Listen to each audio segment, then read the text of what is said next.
Behind me is the beautiful countryside of New Zealand. This is a message to carers, to those looking after the chronically disabled. And I'm talking about disabilities involving cerebral palsy in the younger ones, after a stroke in older people, or after a head injury. I'm talking about multiple sclerosis or motor neuron disease where there's paralysis of the muscles.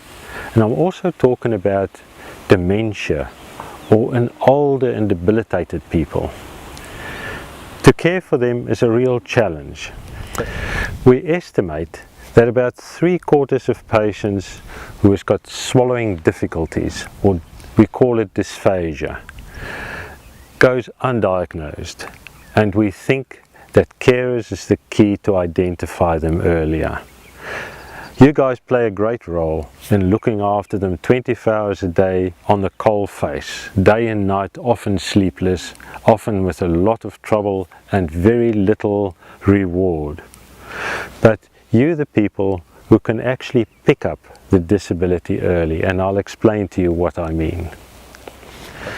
In the later stages of swallowing difficulties or dysphagia, it's easy. The patient usually can't talk, or he's got very slurred speech. He often choke on the food, and when he opens his mouth so that you could feed him again, there's still some food sitting there. He might have had pneumonia, might have been in hospital because of it, and it's usually easy to know they can't swallow properly. In the early stages, it's more of a challenge. Look for somebody that's just developing a difficulty to talk. He might have slurred vision, struggle to pronounce his words properly, speak slower, and might not want to talk the whole time, where he used to talk quite a lot. He might choke easier, might have had unexplained pneumonia.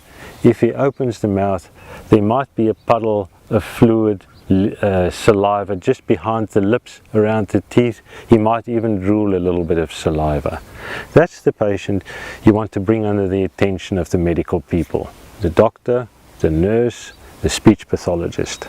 The reason why we want to diagnose early is because we want to prevent pneumonia because of aspiration or breathing the food in. We can prevent malnutrition, dehydration, and we might be able to increase quality of life by introducing rehabilitation processes.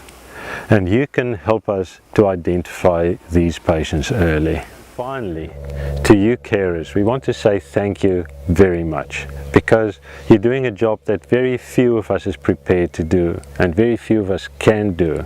And that's looking after the chronically disabled in very challenging circumstances with very little thank you and very little reward. We salute you for your commitment.